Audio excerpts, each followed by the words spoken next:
The moment I opened my bag that morning, I knew something was wrong. My fingers brushed against a cold, metallic shape tucked beneath my purse lining, and an icy shiver ran down my spine. It wasn't mine. It wasn't supposed to be there. I pulled it out, holding it in my hands, and the world seemed to narrow to the sharp, unfamiliar edges of the object. I stared at it, my heart hammering, and realized it wasn't ordinary. It was precise, deliberate, almost threatening. I didn't know what it was, but instinct screamed that I shouldn't touch it again. My mind raced, thinking of all the worst-case scenarios, the movies I'd watched, the stories I'd heard about hidden dangers. It was not just strange, it was dangerous. I had to get it out of my hands, out of my life. I needed authority. I needed someone to make sense of it. And the first place I thought of was the police station. The streets were unusually quiet that day. Rain had begun to fall, washing the city in muted shades of gray. My coat stuck to my arms, my shoes splashing in shallow puddles as I walked faster, my pulse echoing in my ears. The object felt heavier with every step. Its weight not just physical but emotional, pressing on my chest, whispering threats I couldn't identify. I imagined countless scenarios, none of them ending well. But I had to act. Ignoring it was not an option. When I reached the station, the glass doors loomed in front of me like a portal to the unknown. I took a deep breath and pushed them open. The sterile smell of disinfectant and faint echoes of chatter greeted me, making my skin prickle. Officers moved around, phones ringing, papers shuffling, radios crackling, but my world was narrowed to one thing, the object in my hands. I clutched it like a lifeline and stepped forward. The desk sergeant looked up at me with polite curiosity. I felt the tremor in my hands, and for a moment considered leaving it on the counter, pretending it was nothing. But I couldn't. I couldn't ignore the feeling that had been growing in my stomach since the second I touched it. I set it down carefully, making sure it was visible, hoping someone would recognize it, hoping someone would act. "Sir, I found this in my bag," I said, my voice trembling slightly but loud enough to command attention. "I didn't know what it was." "I need you to check it." The words barely left my mouth before an officer leaned closer, eyes widening as he glanced at the object. And then I noticed it. The subtle shift in the atmosphere, the sudden tension, the way conversations halted mid-word. A cold breeze seemed to sweep through the room even though the air conditioning was off. Other officers turned, some stepping back slightly, hands hovering near their belts. One of them bent down to pick up the object carefully, examining it with a clinical precision that made my stomach churn. And then it happened. A low murmur started, spreading like wildfire. Eyes widened, mouths opened. One by one, the room erupted, not in questions, not in calm professionalism, but in screams. Sharp, piercing screams that reverberated off the walls. I froze, my breath caught in my throat, unable to comprehend what was happening. The object had done something I didn't understand. The world had shifted in an instant. I stepped back, almost colliding with another officer who grabbed my arm to steady me. "What is it? What is it?" he demanded, his voice tight, strained, shaking with a mixture of fear and disbelief. The officer examining the object didn't answer right away, his eyes not leaving the strange, smooth edges, the precise markings that seemed to glint under the fluorescent lights. And then he whispered, almost to himself, "It shouldn't be here. It wasn't meant to be here." The words were enough to make my knees buckle slightly. I felt nausea rising, the realization that I had stumbled into something far larger than I could possibly handle. The room had descended into chaos. Officers ran in all directions, radios clattering to the floor, phones ringing endlessly, and every sound seemed amplified, echoing like a warning. A few officers were moving others back, creating a makeshift perimeter around the object, but their faces betrayed confusion, fear, and something deeper, terror. I had never seen trained men and women react like this. Never imagined an object, a single object, could command such power over reason and instinct. My own heartbeat was deafening in my ears, a frantic rhythm that matched the frantic energy in the room. A commanding officer finally appeared, moving swiftly through the throng. He was older, his movements precise and controlled, but even he paused when he reached the object. His hands were steady as he picked it up, but the color in his face drained as he held it, as if the weight was more than physical. "Everyone stay back," he ordered, his voice cutting through the chaos, but it was clear he was shaking too. His words barely contained the fear that hung in the air, a tension that made the hair on my arms rise. I wanted to speak, to explain, to say that I had no idea how it got there, but no words came. My throat was dry, my hands shaking uncontrollably.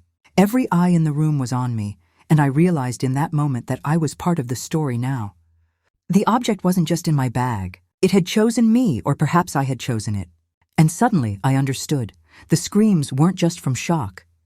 They were from recognition, from fear, from something that none of us fully understood yet.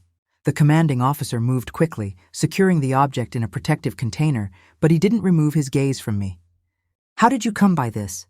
he asked, his voice low, almost incredulous. I swallowed, feeling a strange mix of fear and determination. I found it in my bag," I said again, simpler this time, trying to keep the tremor from my voice. His eyes narrowed, scanning me like he was assessing whether I was a threat, an accomplice, or simply another victim in a story much bigger than I could imagine. As the officers began to cordon off the room, the whispers started. A low hum of speculation, fear, disbelief, and barely suppressed panic. The security cameras continued to roll, unblinking, recording every reaction, every gasp, every movement. I stepped back, trying to make sense of what was happening, trying to ground myself in logic and reason. But the air was thick with something else, something darker, something alive. I realized then that the object was only the beginning. What I had brought here, what I had stumbled upon, was more than a strange artifact. It was a catalyst. It had awakened something that had been waiting. And I could feel it. Something had changed. The police station, once a place of safety and order, now felt alien, dangerous, almost sentient in its energy. The screams had subsided, replaced by a heavy silence, but the tension was unbearable, a taut string ready to snap. And then I noticed it, a faint vibration, low, metallic, coming from the object. The commanding officer froze, eyes widening, and the air itself seemed to hum. I realized that this was no ordinary object, no simple artifact. It had a purpose, a reason for being. And I, by the most improbable of circumstances, had placed myself directly in its path. Suddenly the doors burst open. More officers poured in, their faces pale, their movements hurried, and one of them screamed. The object reacted. It shifted slightly, glinting under the light, and the sound it made was almost like a warning, a resonance that seemed to reach deep into the bones. Every person in the room took a step back, and I realized with a sinking certainty nothing would ever be the same. Not for me, not for anyone in this building. The object was a threat, a message, and its message was only beginning to be understood. As I stood there paralyzed, my mind racing faster than my heart, I understood that this day, the day I found a strange object in my bag, would be the day my life changed forever. And the screams, the chaos, the fear, it was all just the beginning. Something far larger, far more dangerous, was about to reveal itself. And I was at the center of it. The moment the commanding officer ordered evacuation, the air in the police station thickened with panic. Footsteps clattered, radios buzzed frantically, officers shouted over one another, but the object stayed in its container, gleaming under the fluorescent lights as if mocking our fear. Every eye in the room was glued to it, and I realized I had become the unwilling center of a storm I didn't understand. The weight of it in my bag, the thought that it could have been anywhere else but here, made my stomach twist. I should have ignored it. I should have left it alone. But instinct doesn't listen to logic. I stepped back, nearly tripping over my own feet, as officers began to form a perimeter around the object. The commanding officer barked orders, but his voice trembled slightly, betraying a human fear even authority couldn't mask. He glanced at me, his eyes asking a question that had no words. "Do you know what you've brought here?" I shook my head slightly, but the cold truth settled over me. This wasn't a simple artifact, and it wasn't just a strange object. It had a purpose, and whatever that purpose was, it was dangerous beyond imagination. A junior officer approached cautiously, gloved hands hovering over the container as if one wrong move could trigger catastrophe. The metallic click from the object repeated, faint but unmistakable, echoing through the station like a heartbeat. Each echo seemed to resonate in my chest, vibrating against my bones, making my pulse spike. Whispers spread. "It's moving. It's alive? We shouldn't have touched it." Every word, every reaction, confirmed my worst fear. This was no ordinary object. Suddenly, the room went silent, every officer froze in mid-step. A high-pitched whine cut through the tension, sharp and insistent, emanating from the object. I felt my knees weaken, the world tilting as if gravity itself had shifted. The commanding officer swore under his breath and took a step forward, hand extended, but stopped short. The object's faint vibration intensified, making the container rattle. I realized then that it was reacting to us, to my presence, and to the chaos surrounding it. It was almost intelligent. One of the older officers, usually calm, unflappable, shouted something incoherent and jumped back. His voice pierced the tension like a knife. Everyone flinched. The metallic glow of the object seemed to pulse with each scream. And then it happened. A spark of blue light flickered from its surface, and the smell hit us. Acrid, electric, and utterly alien. Some officers gagged, others stumbled backward, shielding their faces. I swallowed hard, my throat dry, fighting the rising panic in my chest. This was no longer a strange object. This was a weapon, a warning, or something far worse. The commanding officer's face drained of color. He motioned for everyone to step back further, but the perimeter collapsed under fear and confusion. Radios crackled unintelligibly, alarms blared, and the automated systems in the station seemed to short-circuit one by one. Lights flickered. The hum of electricity rose to a pitch that made my head spin. It was as if the object had its own power, feeding off the fear and chaos. I could feel the tension, the danger, every nerve in my body screaming that I should run, but I couldn't. My hands were frozen by the cold realization that leaving it here was worse than taking it with me. Then an officer screamed as the container suddenly shifted violently. The top clanged against the sides, sliding across the floor like a living thing.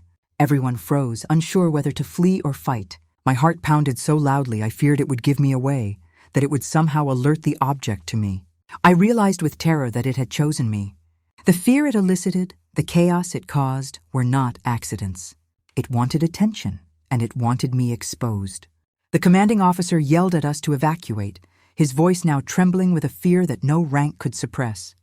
I felt the pull of the crowd moving, the instinct to flee, but something in me refused. The object had entered my life for a reason. I had to understand it, and even as logic screamed at me to escape, I felt a strange connection to it, as if it were calling me, daring me to find out its purpose. My hands itched, my fingers trembling to touch it again, though I knew it would be dangerous. Curiosity, primal and irresistible, overtook fear. Suddenly, the station's front doors burst open. A gust of wind swept through, carrying papers, ringing bells, and the faint but unmistakable scent of ozone. Outside, a crowd of onlookers had gathered, drawn by the commotion and the alarms. Their shouts and questions collided with the tension inside, but it made no difference. The object seemed to ignore the world beyond, focusing on us, on me. And then the blue glow intensified, brighter, almost blinding. Sparks arced off its surface. Some officers screamed, covering their eyes. One of them dropped to the floor, trembling violently. I felt a cold sweat bead at my hairline. The commanding officer took a step closer, and I heard him whisper a single chilling phrase. It wasn't meant to be here. It wasn't meant for us. I didn't know if he was referring to the object, to me, or to everything we thought we understood about the world. The hum from the object rose to an unbearable frequency, and in a flash, the air felt thick with energy, almost tangible, like static electricity that would arc if touched. I realized then that we were not safe, not one of us. A young officer reached toward the container, perhaps to calm it, perhaps to secure it, and the instant his fingers brushed the edges, a blinding flash of light erupted from it. Screams tore through the station, papers flew. Radios sparked and fell silent. The windows rattled as if the building itself had shuddered. I was thrown back by the force, landing hard on the floor. My ears rang, my vision blurred, and all I could see was the glow, intense, alive, and terrifyingly purposeful. When the light faded enough for us to see, the station was silent. Too silent. Officers were on their knees, some shaken, some staring in disbelief. And then I noticed it. The object had moved, not a few inches. Not by accident, it had shifted toward me. And everyone's eyes, wide with terror, followed it. I realized with a bone-chilling certainty that it had recognized me. It wasn't just in my bag. It had been waiting. It had chosen me.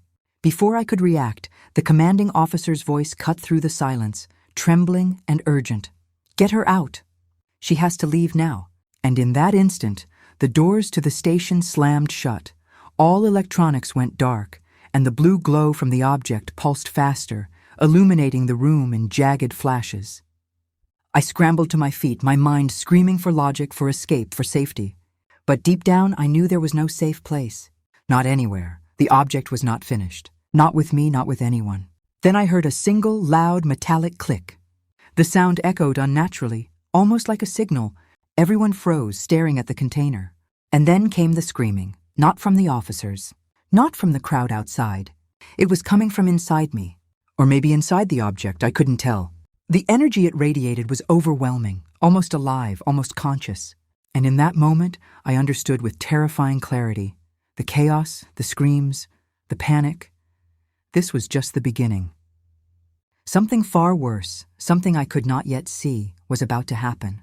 The moment the commanding officer pulled me toward the exit, I knew there was no turning back. The object's blue glow flickered violently like a heartbeat, pulsating in the darkness of the now powerless station. Every step I took felt heavier than the last, my mind racing to understand what it wanted, why it had chosen me. The officers around me were silent, their faces pale, eyes wide with disbelief and fear. Nothing about this day, this object, or this moment felt real anymore. Outside, the rain had intensified. Sheets of water swept across the pavement, drenching me, masking the trembling of my hands. But I didn't notice the cold or the wet. My focus was on the object, still humming with energy in the container, and the realization that it was not just dangerous. It was intelligent.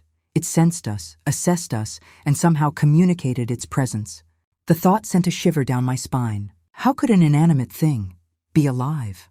I followed the officers to a secure evidence transport vehicle, my eyes never leaving the object. It seemed to move subtly, as if aware of my gaze. The officers loaded it inside with gloves and extreme caution, sealing it within a reinforced container. The blue glow dimmed slightly, but the humming persisted, vibrating through my bones. I realized then that the containment wasn't complete. The object's energy extended beyond its metal casing. It was aware, connected, and I, whether I liked it or not, was part of it. The transport van drove in near silence, the wipers scraping against the rain in a hypnotic rhythm. I kept my hand hovering near the container as if I could somehow control it, soothe it, or communicate with it. A strange thought flickered in my mind. What if it had been placed in my bag for a reason? What if it was waiting for me all along? The fear that it had targeted me specifically made my stomach churn. This was no random accident. This was deliberate. Someone, something, had orchestrated this encounter. When we reached the evidence processing center, the officers moved with mechanical precision, placing the container on a reinforced table and beginning preliminary scans. I stepped back, trying to steady my breathing, trying to make sense of what I was witnessing. The blue glow had grown faint again, but the hum was louder now, almost vibrating through the floor. It was reacting to the scanning equipment. Pulses of light flickered across its surface, synchronized with the machine's movements. It was learning, adapting, watching. A forensic scientist stepped forward, her eyes scanning the object as if she could read it like a book. She placed a gloved hand near the container and gasped. This isn't normal," she said, voice trembling. "It's organic, but metallic, electroactive. It's alive in some way we can't fully comprehend." The words hit me like a physical blow. Alive. Not just a strange object, but a sentient, reactive entity. I took a step back, my mind spinning with questions I didn't have answers to. The commanding officer's voice was calm but tight. "We need to find out who placed it in her bag," he said, gesturing to me. His eyes met mine, and I saw something there, concern, suspicion, fear. "And we need to understand what it wants." He paused, then muttered under his breath, "God help us if it chooses its own path." My pulse accelerated. Its path. That thought alone was terrifying. Could it act independently? Could it make decisions? I felt a cold sweat run down my spine. Then it happened. The container vibrated violently, knocking over a scanner. Sparks flew. The blue light flared bright enough to make everyone shield their eyes. Alarms blared, and then the object shifted. Not subtly this time. It moved out of its container on its own, levitating slightly, floating a few inches above the table. Everyone screamed, stepping back in terror. I froze, paralyzed, unable to comprehend the impossible sight before me. It hovered, pulsating, and seemed to focus on me. I could feel its attention, like invisible fingers brushing against my mind. A scientist tried to use a remote interface to stabilize it, but the object reacted immediately. The screen of the interface shattered with a single pulse. Everyone ducked, eyes wide in disbelief. The commanding officer barked orders, but his words were swallowed by the overwhelming hum that now filled the room. It was louder, vibrating through our bones, through our teeth. The object had chosen this moment to reveal its true power, and I realized with terror I was the center of it all. Then, in a voice I could feel rather than hear, a thought echoed in my mind. Not words exactly, but intent, urgency, command. Do not leave me. My heart nearly stopped. Was it communicating with me? Could it see me? Could it choose me? Fear collided with a strange, irrational connection I couldn't explain. I wasn't just terrified, I was drawn. Something about it recognized me. Something about me was connected to it. Suddenly, a junior officer screamed as the object emitted a sharp, piercing noise, and the lights in the room flickered violently. Everyone stumbled back, covering their ears. Papers flew through the air, electronics sparked, and the container rolled across the floor with the object inside, bouncing slightly as if alive. The commanding officer lunged forward, trying to contain it, but it reacted instantly, propelling itself away from him. The force knocked over a chair, sending a metal leg skittering across the floor like a bullet. My hands went numb, my breath shallow. It was impossible. This shouldn't have been happening. Nothing in reality could explain it. And then, the massive twist. The object projected a holographic image above the table. Not words, not symbols, but a scene. I recognized the place immediately, my apartment. And there I was, opening my bag, reaching for it.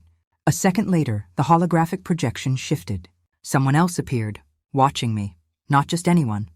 A figure in black, faceless, manipulating the environment around me. The object wasn't just alive. It had recorded me, observed me, and connected me to someone else. Someone who had planned this. Someone who wanted me to find it. The room fell into stunned silence. Officers exchanged terrified glances. The commanding officer stepped forward, voice tight. Who are you?" he demanded to the projection. No answer came, only the hum of the object, louder now than ever, thrumming like a living heartbeat, pulsing in sync with my own. I realized the truth. The object had chosen me for a reason. I wasn't random, I wasn't lucky. I was a participant in something far larger, far more dangerous, and far more intelligent than I could comprehend. As the projection flickered and the room held its collective breath, I felt a hand on my shoulder. I turned, expecting an officer, but no one was there. Only the object pulsed, hovering, alive, focused. And then it did something I never expected. It moved toward me, slowly, deliberately. Every officer in the room took a step back, but I stood frozen, unable to break eye contact. The connection was undeniable. I felt it pulling at something inside me, demanding attention, recognition, obedience, and perhaps trust. The commanding officer shouted for evacuation again, but his voice was swallowed by the object's hum. Sparks flew off the container, lights flickered, and the holographic image shifted once more, this time showing a location I didn't recognize, a warehouse in the outskirts of the city. The object's intent was clear. It wanted me to go there. And in that instant, the reality hit me. Whoever had placed this object in my bag, they were waiting for me to follow. And whatever was at that location was far more dangerous than the object itself. The moment I stepped out of the evidence center, the rain had turned into a cold, unrelenting downpour. The streets were slick with water, reflecting the harsh glow of streetlights, as if the city itself was aware of the terror trailing me. The object pulsed in its container, humming louder than before, guiding me toward the warehouse. Every step I took felt like I was walking into a trap, yet I couldn't stop. Its presence had embedded itself in my mind, an unshakable pull I didn't fully understand. I reached the outskirts of the city, the warehouse looming in the distance, massive and shadowed, its silhouette dark against the stormy sky. The object's glow intensified, flickering like a heartbeat, as though it recognized the place, as though it had been waiting for me here all along. I approached the metal doors, my hand trembling as I reached for the handle. The instant my fingers brushed it, a jolt ran through me, electric, intense, undeniable. The door creaked open, revealing darkness so complete it seemed to swallow the rain itself. Inside, the air was thick, metallic, and charged with energy. The warehouse smelled of oil and ozone, the walls lined with crates, wires, and strange machinery I couldn't identify. Shadows flickered in the corners, but there was no one yet. I stepped forward cautiously, clutching the object's container as if it were both a shield and a key. The hum had grown louder, almost deafening now, vibrating through the concrete floor, through my bones. I realized then that the warehouse wasn't empty. It was waiting. A single screen flickered to life in the center of the room. A figure appeared, face obscured by a black hood. Its voice was mechanical, distorted, but unmistakably human. "You've brought it," the figure said. My pulse spiked. "You know nothing yet." The object vibrated violently, as if reacting to the voice, and I felt a strange, visceral connection. It was warning me, guiding me, or maybe testing me. I swallowed hard, voice shaking. "Who are you? What is this?" The figure laughed softly, echoing off the walls. "You were chosen, not random, not by accident. That object, it is a beacon, a link. And now it has brought you to me." The words sank into my mind, cold and sharp. I realized with horror that this was no longer a simple mystery. I had become part of a larger plan, one I didn't yet understand. The object pulsed in my hands almost urgently, and then projected a holographic image into the air. It showed people I recognized, scientists, officers, and faces I had only seen on news reports. All of them had disappeared under mysterious circumstances. The object had recorded them, observed them, cataloged them, and then the horrifying realization hit me. They had all been connected to the figure in front of me. The warehouse, the object. It was all part of a vast hidden network. The figure stepped closer, and I could see glimpses of movement beneath the hood. "Do you understand?" it asked. "That object is not just alive. It is aware. It chooses. And it has chosen you because you are capable. You can see patterns, you can survive where others fail." My stomach twisted. "Survive? What do you mean?" The figure's tone hardened. "Because everything else, the police, your friends, the world outside, they are all pawns. You will either learn or you will be lost." I felt the object shift in my hands, almost like a heartbeat quickening, and I understood something terrifying. It wasn't just guiding me to the warehouse. It was communicating, showing me the plan. And the figure in the hood, they were the architect of everything. The disappearance of the scientists, the recordings, the chaos at the police station, they were all orchestrated. And now I was in the center of it. Suddenly a loud clang echoed through the warehouse. Shadows moved. Figures emerged from the darkness, masked, armed, and precise.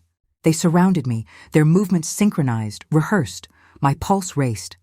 The object pulsed violently, and I felt a surge of energy, almost protective. It was as if it were warning me, telling me to act. My hands tightened around the container, my mind racing. Escape seemed impossible, yet I could feel the object's guidance, almost whispering to me, urging me to follow its lead. The figure in the hood raised a hand, and the masked figures froze instantly. "Do not touch it," the figure commanded. "She is the key." The object vibrated more violently, and for the first time, I understood. It had chosen me not just to survive, but to act, to unlock something, to confront the plan that had been unfolding in secret for years. My chest tightened with fear, but also with determination. I realized I couldn't run. I couldn't hide. I had to face it. Then the massive twist hit me. The figure stepped closer, and I recognized the voice beneath the hood. It was someone I knew, someone I trusted. The betrayal hit like a physical blow, cold and unforgiving. "It was you?" The figure nodded, a small, sinister smile beneath the hood. "Yes, I created the object. I placed it in your bag. And now, you are the final piece." My knees nearly buckled. Everything I thought I knew had been a lie. Everything. The object pulsed violently in my hands, almost screaming in reaction to the revelation. It was alive, aware, and connected to me, and now it demanded action. I realized the truth. The object had not chosen me randomly. It had been waiting for me because I was capable, because I had instincts, because I could see patterns. And now it was forcing me to confront the person behind it all. The hooded figure raised a hand again, and the masked figures advanced slightly. The object emitted a sharp, piercing pulse of light, illuminating the entire warehouse in blinding flashes. My mind raced. I understood one thing clearly. If I did not act, if I did not harness whatever connection the object had given me, I would die. And perhaps worse, the plans, the secrets, the hidden network that had been orchestrating chaos for years would continue. I took a deep breath, feeling the pulsing energy of the object, and realized that this was no longer just about survival. This was about power, knowledge, and the choice between becoming a pawn or taking control. The figure in the hood smirked, anticipating fear, anticipating hesitation. But the object vibrated in my hands, almost like reassurance. And in that moment, I knew I had to step forward. The moment the warehouse doors slammed shut, the reality of the trap hit me like ice. Rain pattered through small cracks in the walls, the only sound other than the humming of the object in my hands. My pulse raced, each beat syncing with the object's vibration. It pulsed, not just with energy, but with intent, guiding me, warning me, whispering that every second counted. The hooded figure and the masked operatives were closing in, their footsteps heavy and deliberate, echoing through the cavernous space. I took a deep breath, forcing my mind to focus. Fear screamed at me to run, but instinct, sharpened by the object's presence, told me to plan. I had to understand its patterns, its energy, its signals. I had to survive. My eyes scanned the warehouse, crates, machinery, catwalks, shadows hiding corners. Every detail mattered. Every misstep could be my last. The object vibrated violently, as if sensing the operative's proximity. I realized it was protecting me, communicating, guiding me. Suddenly, one of the masked figures lunged toward me. The object emitted a sharp pulse of light, blindingly bright. The operative stumbled back, clutching their eyes. Sparks flew from machinery nearby, triggered by the object's energy. I took the moment to dash toward a catwalk along the wall. My shoes clanged against metal, and the masked figures reacted instantly, splitting to corner me. The warehouse had become a labyrinth, and I was at the center, with the object leading the way. As I climbed, I realized the object's pulse was irregular, almost like it was signaling urgency. My chest tightened. The energy it radiated seemed almost conscious, urging me faster. A micro hook of realization hit. It wasn't just guiding me, it was adapting to my environment. It could anticipate the masked operative's moves, create openings, protect me. This was no ordinary object. It was alive, intelligent, and now my only ally. I leapt onto a stack of crates, the height making my stomach lurch. Below me, the masked figures regrouped, communicating silently, moving with coordinated precision. I realized their training was extraordinary, but even they couldn't match the unpredictability of the object. It pulsed violently in my hands, and I felt a surge of energy, almost like adrenaline coursing through me. I knew I had to trust it completely, even without understanding why. A sudden metallic clang behind me made me spin. One operative had scaled the catwalk faster than I anticipated. The object reacted instantly, releasing a blinding blue pulse that sent him sprawling backward. I didn't wait. I ran, vaulting from catwalk to crate, feeling the object vibrate with each step as if cheering me on. Every second was a microhook, tension building, my mind racing with strategies and escape routes. Then the massive twist hit. The holographic projection from earlier flickered into life again, but this time it displayed multiple locations. Other warehouses, other objects, other operatives. The hooded figure wasn't just orchestrating events here. This was a network, a larger plan. And I was the key. Panic surged, but the object pulsed urgently, almost saying, "You can handle this. You must handle this." I realized my choices were no longer just about survival. They were about stopping something catastrophic. The masked figures split again, trying to flank me. I ducked behind crates, the object humming violently, almost vibrating against my chest. Sparks flew from machinery nearby as the energy built to a crescendo. I felt a sudden pull, a literal tug, drawing me toward the opposite side of the warehouse. I hesitated for a fraction of a second, then obeyed, trusting the object. As I ran, I noticed a hidden staircase leading to a mezzanine above. The operatives followed, but the object pulsed brighter, guiding me. On the mezzanine, I found more machinery, wires snaking across the floor.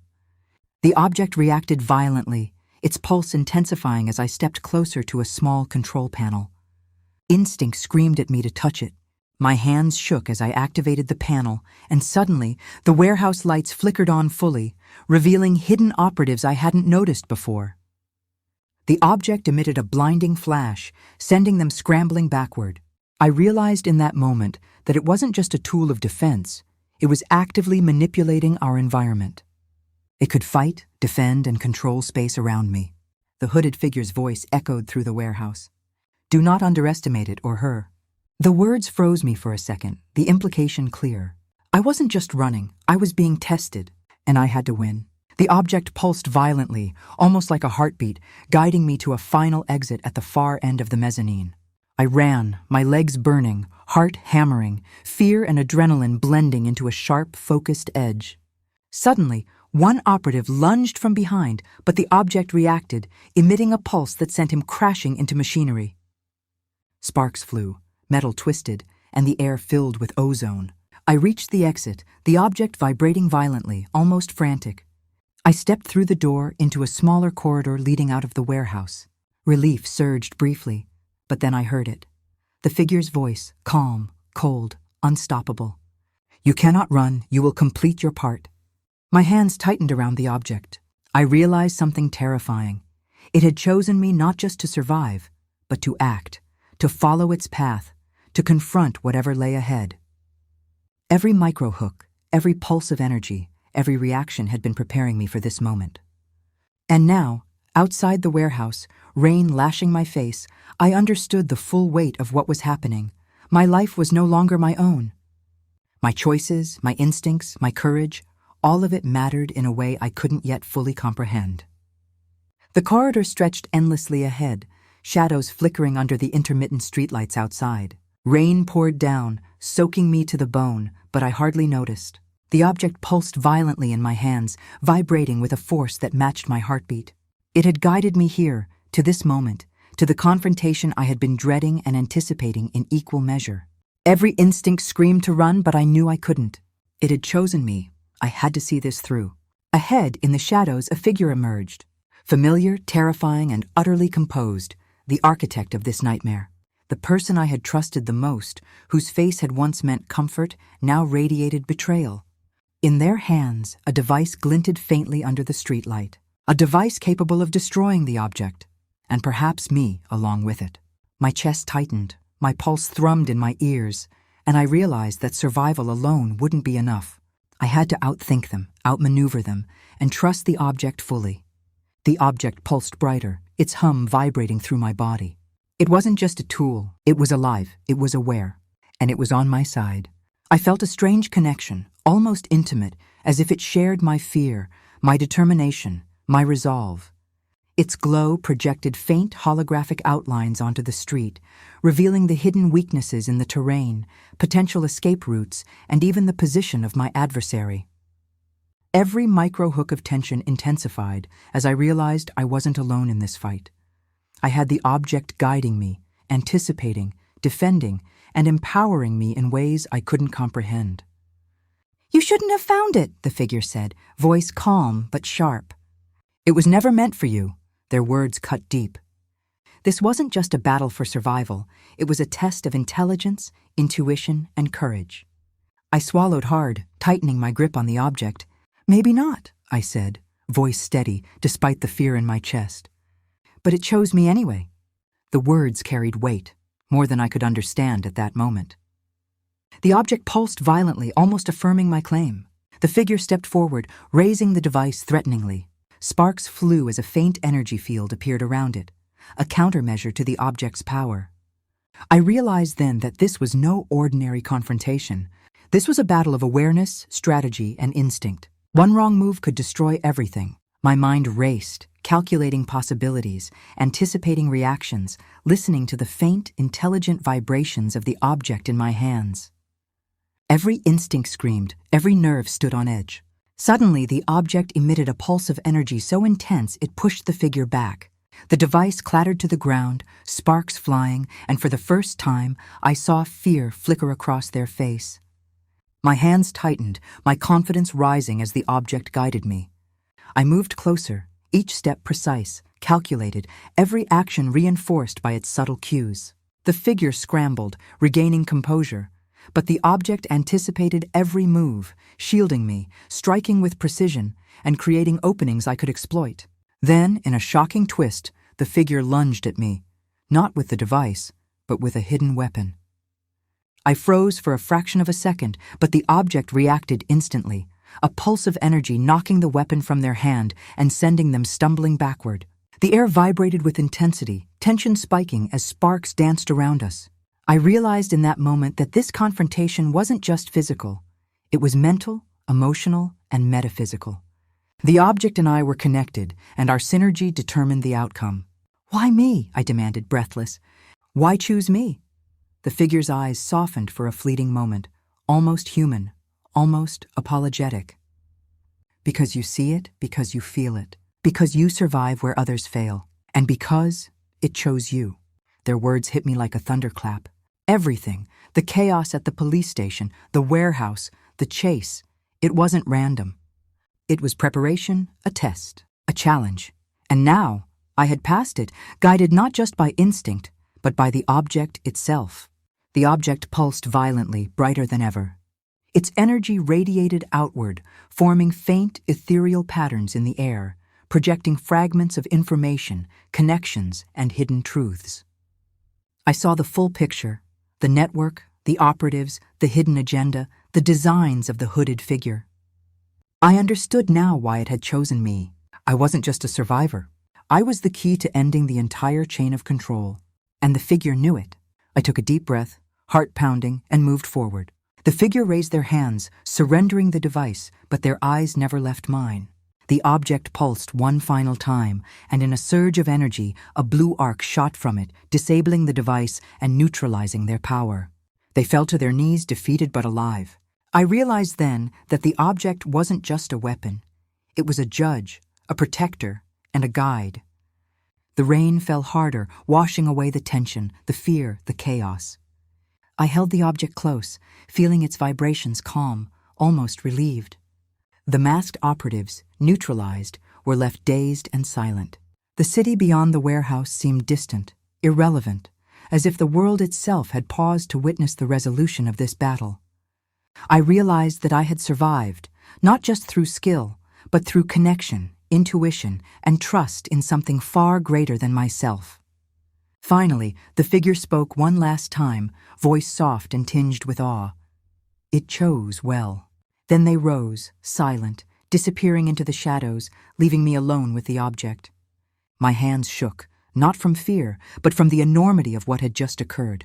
The object pulsed softly, almost like a heartbeat, and I understood that its purpose had been fulfilled, for now. It had guided me, protected me, and chosen me to carry knowledge, power, and responsibility.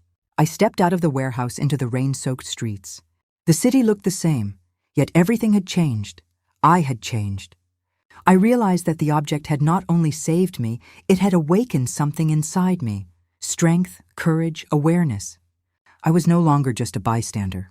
I was a participant in a story far larger than myself, and I had survived, learned, and grown stronger.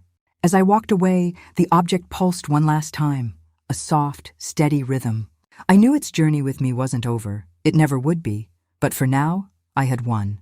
I had survived the impossible. I had faced betrayal, danger, and fear, and emerged victorious. And in that moment, soaked to the bone and trembling, I realized the truth. Survival wasn't just about avoiding death. It was about embracing responsibility, trusting instincts, and facing the unknown with courage. The rain washed over me, the city lights reflecting off puddles as I held the object close, feeling its quiet hum. Somewhere in the distance, the hooded figure disappeared into the night. But the danger, the mystery, the connection remained. And I knew, deep in my bones, that life would never be the same.